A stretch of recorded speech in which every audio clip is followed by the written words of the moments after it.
మోసం చేసేవాడిది ఎప్పుడు తప్పు కాదు, మోసపోయేవాళ్ళది తప్పు. అదేంటక్క? అంతే కదా, బ్లైండ్ గా మనం నమ్మేస్తూ ప్రపంచాన్ని మర్చిపోయి ఒక్క చోట నమ్మేస్తున్నాం అంటే ఎన్నో చోట్ల స్మార్ట్ గా బిహేవ్ చేస్తారు. అక్కడ ఎందుకని వాళ్ళు ఒక జడ్జ్ చేయలేకుండా వాళ్ళ బిహేవియర్ ను బట్టి మాటలతోనే మనల్ని మభ్య పెడుతున్నారంటే మనం తెలుసుకోలేని ఇప్పుడున్న జనరేషన్ చాలా స్మార్ట్. వాళ్ళకి అన్ని ఇలా ఫింగర్ టిప్స్ లో ఉంటాయి, అయినా కూడా మోసపోతున్నారంటే అదే చేసేవాడు తప్పు కాదు కదా, మోసపోయే వాళ్ళది తప్పు. మరి ప్రతి విషయంలో ఎవరిని మాట అనుకోండి మనం అంటాం, ఎక్కడ మాట్లాడాలి, ఎక్కడ అర్థం చేసుకోవాలి, ఎక్కడ కరెక్ట్ గా ఉండాలి అక్కడ మిస్ చేస్తాం. మోసపోవడం అనేది మన తప్పు, కానీ మోసం చేసే వాళ్ళు మాత్రం క్షమించు.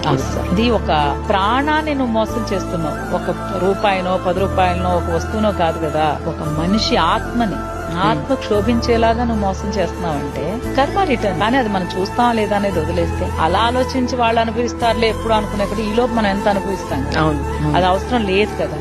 మనం ఒక్కళ్ళమే బాధ